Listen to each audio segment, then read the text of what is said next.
nagkasakit pa yata ang lola mo. Opo. Oh, yun, siya ang nagpalaki sa'yo, di ba? Opo, si lola ko Ay, po naku. talaga. Si O, Lola. anong kasing, paano na? Paano ng racket? Ano? Anong ginawa mo? Salamat at tikim, ah.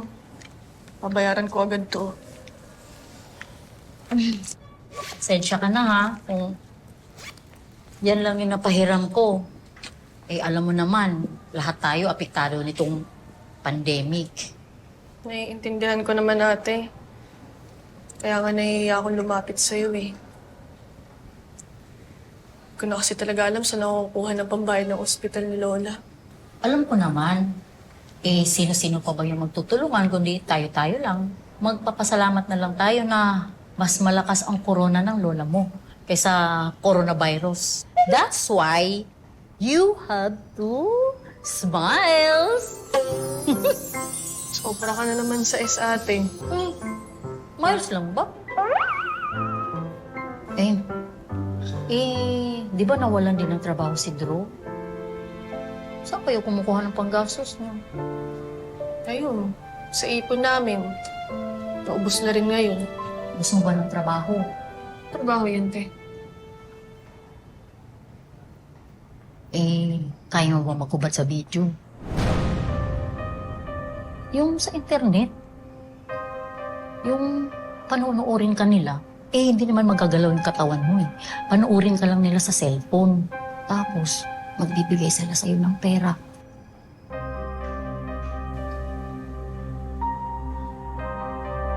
Dahil wala nang maisip na ibang paraan para kumita ng pera noong pandemic, pinasok ni Weng ang paggawa ng masiselang online adult content kahit palabag ito sa kanyang kalooban. Hanggang sa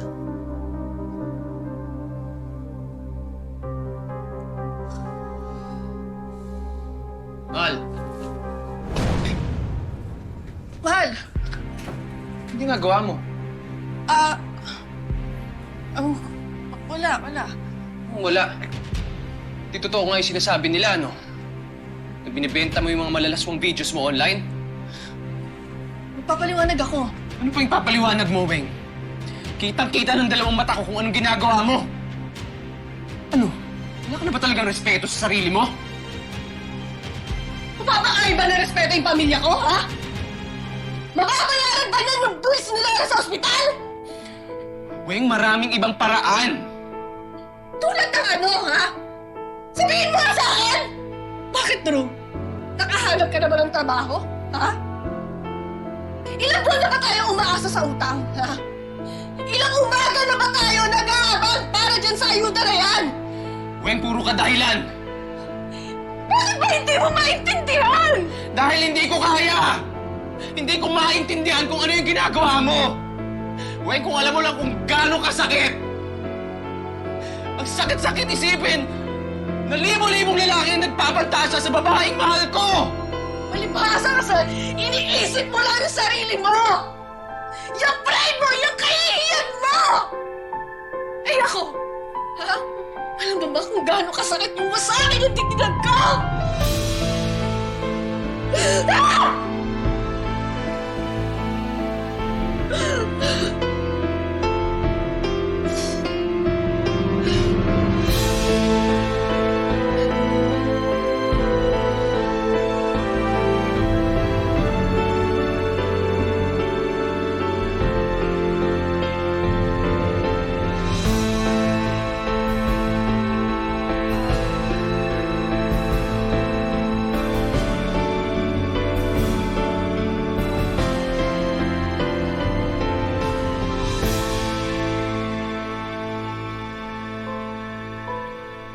Nandidiri ka ba sa akin? Kahit ako naman eh. Di ako proud sa ginagawa ko, Drew. Kaya maiintindihan ko kung galit ka sa akin ngayon.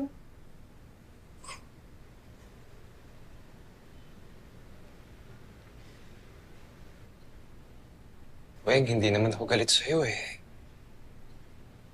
Galit ako sa sarili ko. Kasi kung nabigyan lang sana kita ng magandang buhay, alam ko namang hindi mo gagawin yan eh. Pinili ko yung ginawa ko.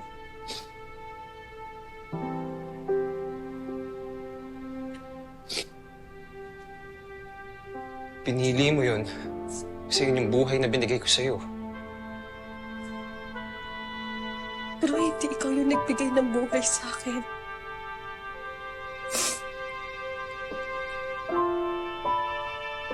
Ginawa ko yung ginawa ko. Dahil buhay ko yun.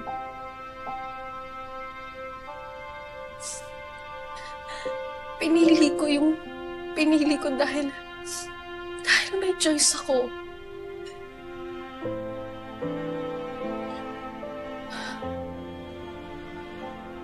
Mahal kita.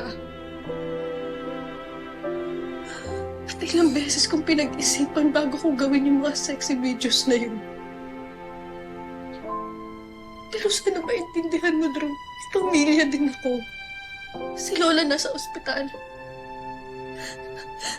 Lahat sila pasan ko. Weng, naiintindihan ko. At lahat iniintindi ko para sa'yo. Pero ako, Weng, nasaan ako? Nasaan ako dyan sa buhay mo? Sabihin mo sa akin, Weng, nasaan ako? Kaya nga pinapalaya na kita eh. Ano?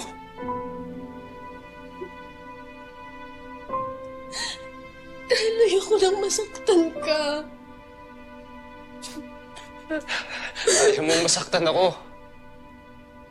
Ano itong ginagawa mo sa akin ngayon? Ano yun, Weng? Ganon-ganon na lang ba? Kapag ayaw mo na, pag nahihirapan ka na, iiwan mo na lang ako. Nasaan yung mga pangako natin? Ha? Diba sabi mo, makakaya natin lahat basta magkasama tayong dalawa?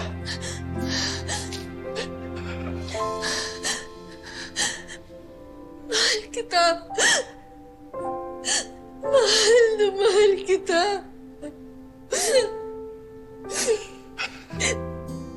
Pinapalaya kita dahil mahal kita.